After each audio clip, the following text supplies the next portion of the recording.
23వ అధ్యాయము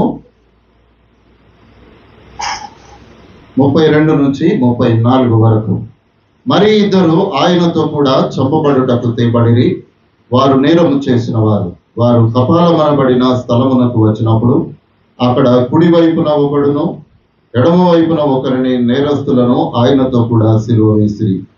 యేసు, తండ్రి, వీరేమి చేయుచున్నారో వీరెరగరు గనుక వీరిని క్షమించమని చెప్పాను. ప్రార్థన చేసుకుందాం. స్టాండ్ చేసి. మహోన్నతుడా, కృప కలిగిన దేవా, నీకే స్తోత్రము నాయన. నీ మహోన్నతమైన కృపను బట్టి ఇదిగో తండ్రి, ఈ శుభ శుక్రవార దినమున నీ పరిశుద్ధ సహవాసంలో మమ్మలను నిలువబెట్టినందుకు నీకు వందనాలు తండ్రి. కొన్ని వేల సంవత్సరముల క్రితం జరిగినటువంటి సందర్భమును మేము జ్ఞాపకం చేసుకుంటున్నామయ్యా. ప్రభువా, మా జీవితాల్లో ఇంకా ఏమైనా లోటుపాట్లు ఉంటే వాటిని సరిదిద్దండి తండ్రి. ఇక మీదట వాటిని మా జీవితంలో రాకుండా నమ్మకమైనటువంటి వారముగా నీ పిలుపు మాకు అందే వరకు నమ్మకము కలిగినటువంటి ప్రజలముగా నీ సన్నిధిలో జీవించే కృపను దయచేయండి. ఇదిగో తండ్రి, లేఖన భాగములను ప్రారంభించుకొనుచున్నాము. ఇది మొదలుకొని ముగింపు వరకు మీ కాపుదలు తోడుగా ఉంచండి. ఇదిగో నీ వాక్య ధ్యానము చేస్తున్నప్పుడు మా హృదయ నేత్రములను తెరవమని మా ప్రభు అయిన యేసుక్రీస్తు ద్వారా వేడుకొంచుతున్నాము తండ్రి.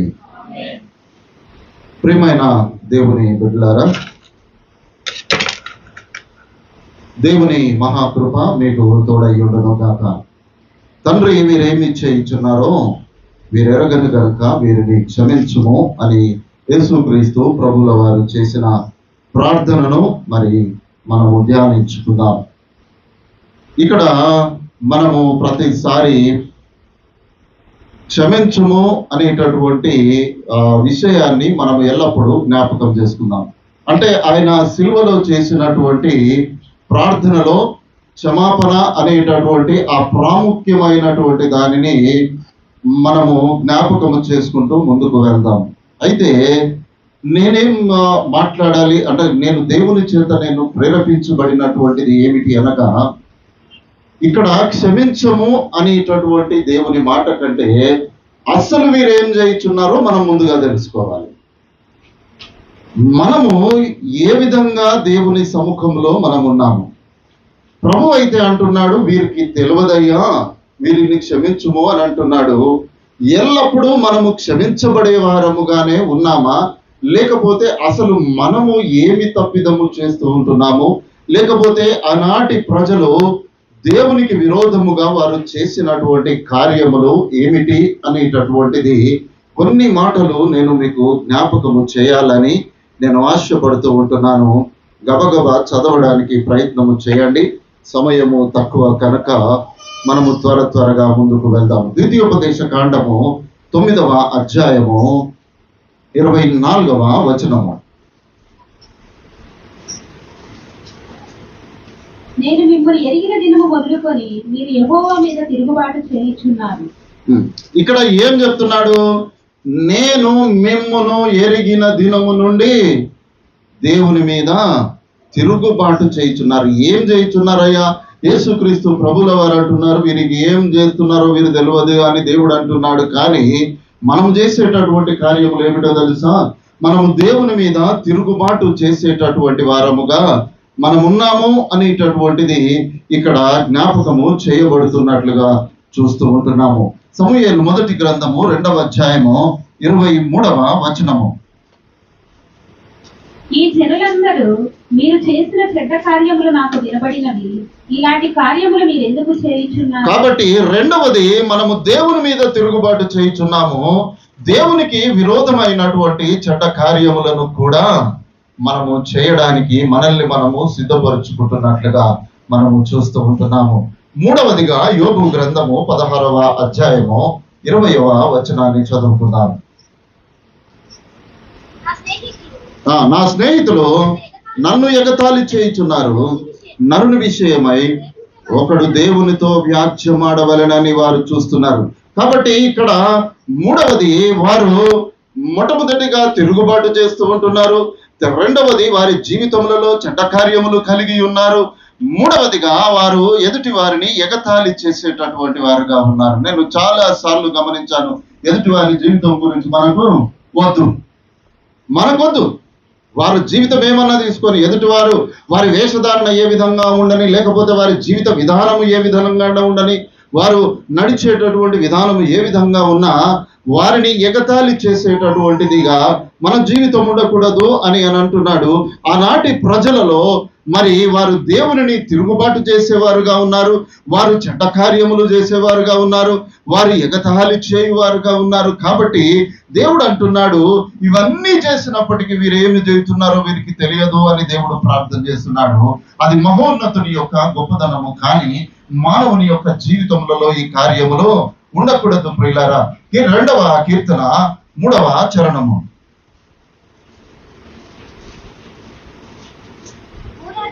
భూరాజులు యెహోవాకును ఆయన అభిషక్తునికి విరోధముగా నిలబడుచున్నారు, ఎలికలు ఏకీభవించి ఆలోచనలు చేయుచున్నారు. ఆయన అభిషక్తునికి విరోధముగా నిలువబడి ఏలికలు ఏకీభవించి ఆలోచన చేయుచున్నారు. ఏం ఆలోచన చేస్తున్నారయ్యా?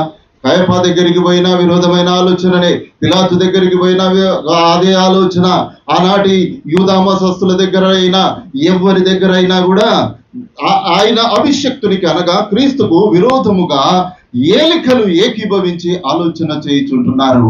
మనుషులను సంతోషపరచడానికి ఆయనను, క్రీస్తును సిలువకు అప్పగించినట్లుగా మనము చూస్తూ ఉంటున్నాము. ఆ తర్వాత అదే కీర్తనల గ్రంథము 31వ కీర్తన 13వ చరణాన్ని మనము చూద్దాము.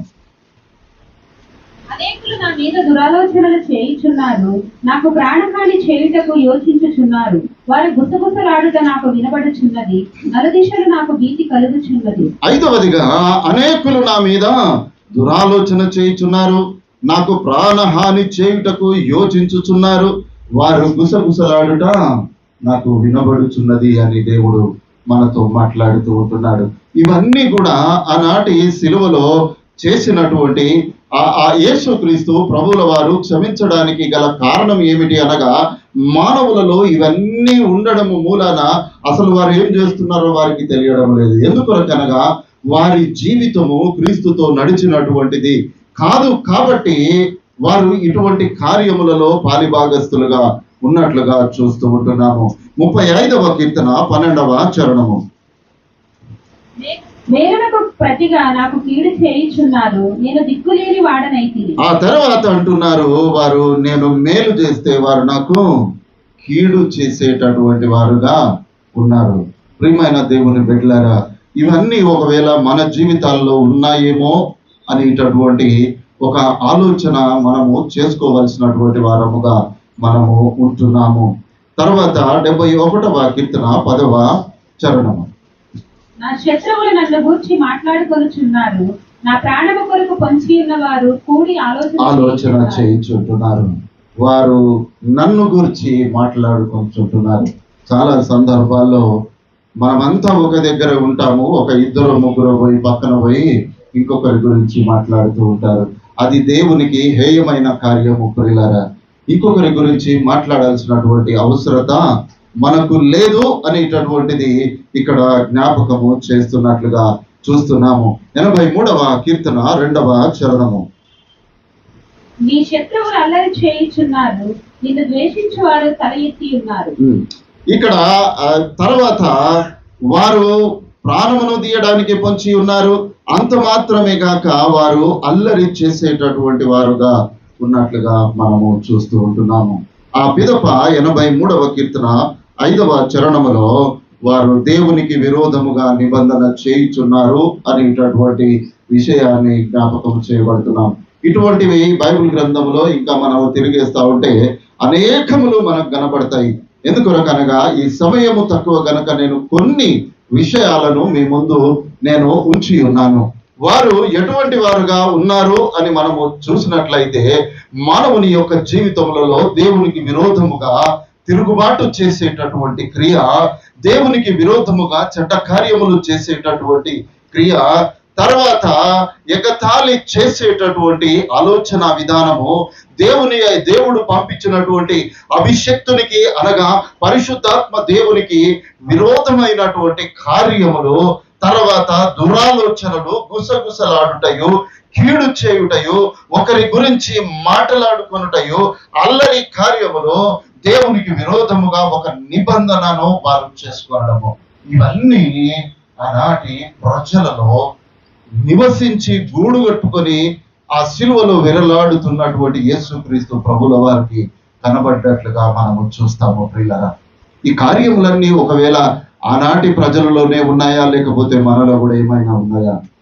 ఈ ఈ ఈ ఈ శుభ శుక్రవార దినమున మనము వారి గురించి ఆలోచన చేయకూడదు. కానీ 2025 సంవత్సరాలు జరిగిన తర్వాత కూడా మరలా ఆ కాలానికి మనం పోవలసిన అవసరం లేదు. కానీ ఈ కాలంలో దేవుడు మనల్ని నిలువబెట్టాడు. ఇటువంటి కార్యములు నా జీవితంలో ఏమైనా ఉన్నాయా అని ఆత్మవిమర్శ చేసుకొని ఈ కార్యములు మనలో ఉన్నట్లయితే యేసుక్రీస్తు ప్రభువుల వారు మరల నీ కొరకు ఈ ఉదయ కాలము ప్రార్థన చేస్తున్నాడు. తండ్రి, వీరేం చేస్తున్నారు వీరు ఎరగరు కనుక వీరిని క్షమించుమని ఆయన ప్రార్థన చేస్తున్నట్లుగా ఉంటున్నాము. కాబట్టి ఒకవేళ ఇంకా దేవుని చేత క్షమించబడేటటువంటి పరిస్థితుల గుండానే ఒకవేళ మనము ప్రయాణము చేస్తూ ఉంటుండగా దేవుని పిలుపు వస్తే మనము ఏమి చేయగలము ప్రియులారా? ఏమి చేయగలము? ఈ క్షణకాలమైనటువంటి ఈ జీవితము గతించిపోయిన తర్వాత మనము చేయగలిగినటువంటిది లోకంలో ఏమీ లేదు అనేటటువంటి సత్యాన్ని మరి దేవుడు ఈ ఉదయకాలము మనకు జ్ఞాపకము చేస్తూ ఉంటున్నాడు. సమూయేలు గ్రంథంలో మనము చూసినట్లయితే దావీదు దేవునికి విరోధముగా ఆలోచన చేశాడు. దేవుడు సమస్తమును కలుగజేసిన తర్వాత కూడా అయ్యా నా ప్రజలు ఎంతమంది ఉన్నారో లెక్కించమని ఆయన పంపించినట్లుగా చూస్తాము. తన ప్రజలను లెక్కించమని చూసినప్పుడు ఆ దేవుడు గాదునకు, ప్రవక్త అయిన గాదునకు దావీదు యొద్దకు పంపించి ఆయన చెప్పినటువంటి మాట, అయ్యా నువ్వు దేవునికి విరోధముగా కార్యము చేసినందున నీకు దేవుని నుండి శిక్ష, 3 రకాల శిక్ష నీ ముందు పెడుతున్నాను, నువ్వు ఏది కావాలో కోరుకో అని చెప్పినట్లుగా చూస్తాం. మీరందరూ చదివి ఉండొచ్చును అని నేను అనుకుంటున్నారు. ఆ 3 ఏంటియో మనము మరి ఆలోచన చేసే అంత సమయం లేదు. కానీ అక్కడ గాదు చెలవిచ్చాడు, నీకు 7 సంవత్సరములో నీ దేశంలో క్షామము నీకు కావాలా, లేదనంటే నిన్ను తరుముచున్న నీ శత్రువుల ఎదుట నీవు నిలవలేక 3 నెలలు పారిపోటకు ఒప్పుకొందువా, లేకపోతే నీ దేశమందు 3 దినములు తెగులును నీ ఒప్పుకొందువా అని దావీదును ప్రశ్నించినప్పుడు ఆయన చెప్పినటువంటి మాట ఏమిటో తెలుసా? సమూయేలు 2వ గ్రంథము 24వ అధ్యాయము 17వ వచనాన్ని జ్ఞాపకం చేసుకుందాం. దావీదు జనులను నాశనము చేసిన దూతను కనుగొని యెహోవాను ఇలాగూ ప్రార్థించెను, చిత్తగించుము, పాపము చేసిన వాడను నేనే, దుర్మార్గముగా ప్రవర్తించిన వాడను నేనే. గొర్రెల వంటి వీరేమి చేసిరి, నన్నును నా తండ్రి ఇంటి వారిని శిక్షించుము. తండ్రి వీరేమి చేశారు? వారేం చేశారు? వారు కాదు కదా చేసింది, నేనును నా ఇంటి వారును చేశాము. కాబట్టి వారిని క్షమించుము, మమ్ములను శిక్షించుము అని ప్రార్థన చేస్తున్నాడు. ఎందుకో తెలుసా ప్రియులారా? దావీదు చేసినటువంటి కార్యమును బట్టి దేశ ప్రజల మీదకి క్షామము వచ్చినప్పుడు దావీదు చేసినటువంటి ప్రార్థన, మనము చేసినటువంటి తప్పులను బట్టి మన కుటుంబము శిక్షింపబడుతున్నప్పుడు నీ ప్రార్థన ఏమై ఉన్నది? నీ ప్రార్థన ఏమై ఉన్నది? నీవు దేవుని సన్నిధిలో మోకరిస్తుంటున్నావా? దేవుని సన్నిధిలో నీ పాపమును ఒప్పుకుంటున్నావా? లేదనంటే ఇంకా పాపపు ఆలోచనలతోనే ఈ లోకంలో బ్రతుకుదాము, ఇంకా జీవిత కాలం ఉంది కదా, ఏదో ఒక సమయము ఉంటది కదా, అప్పుడు చూసుకుందాములే అనేటటువంటి ఆలోచన ఒకవేళ ఉన్నట్లయితే దేవుని ఉగ్రత మన జీవితములలోనికి వచ్చిన తర్వాత మనము చేయగలిగినటువంటిది ఏమీ కూడా ఉండదు అనేటటువంటి సత్యాన్ని దేవుడు మనకు జ్ఞాపకం చేస్తూ ఉంటున్నాడు. కాబట్టి ప్రియమైన దేవుని బిడ్డలారా, క్షమించడము అనేటటువంటిది క్రైస్తవ జీవితం యొక్క లక్షణమే. కానీ అసలు మనం ఏం చేస్తున్నామో మనకే తెలియక మనము దేవునికి విరోధముగా ఉండి నేను క్షమిస్తున్నాను అనేటటువంటి ఆలోచన విధానంలో నుండి మనము బయటికి రావాలి. మన జీవితాలను క్రమపరుచుకోవాలి. దేవుని ఎదుట నిర్దోషులముగా, నిష్కలంకులముగా, పరిశుద్ధులముగా, క్షేమకరమైనటువంటి వారముగా మనల్ని మనము కనపరుచుకోవాలని దేవుడు ఆశపడుతూ ఉంటున్నాడు. ఒక్క మాట చదువుకొని ముగించుకుందామా. ఆదికాండము 50వ అధ్యాయము 17వ వచనము. నీ తండ్రి తన సేవకులకు ఆజ్ఞాపించినదేమనగా, నీవు యోసేపుతో నీ సహోదరులు నీకు కీడు చేసిరి గనుక దయచేసి వారి అపరాధమును వారి పాపమును క్షమించమని అతనితో చెప్పుడని. కాబట్టి దయచేసి నీ తండ్రి దేవుని దాసుల అపరాధమును క్షమించమని. వారు యోసేపుతో ఇలాగ మాట్లాడుచుండగా అతడు ఏడ్చెను. కాబట్టి నీ తండ్రి సేవకులకు తన సహోదరులను క్షమించగలిగినటువంటి వాడు యోసేపు. ప్రియులారా, యేసుక్రీస్తు ప్రభుల వారు క్షమించారు. అది చాలా గొప్ప విషయము. కానీ ఒక మానవుడు, ఒక దావీదు తన ప్రజల కోసము క్షమించమని, నన్ను శిక్షించమని ప్రార్థిస్తూ ఉంటున్నాడు. ఇక్కడ అన్నలు విరోధముగా చేసిన ఆ బహుభయంకరమైన కార్యం అంతటిని కూడా యోసేపు క్షమించాడు. మనము యోసేపు వంటి వారమే, మనము దావీదు వంటి వారమే. కానీ ఆ క్షమాగుణము మనలో ఉండాలి అని అనంటే దేవునికి విరోధమైన కార్యములు మన జీవితంలో మొదటగా ఉండకూడదు అని దేవుడు మనల్ని హెచ్చరిస్తూ ఉంటున్నాడు. అటువంటి గొప్ప కృప దేవుడు ఈ మధ్యాహ్న కాల సమయంలో మనందరికీ దయచేయగాక. ఆమేన్. తిరిగి మనం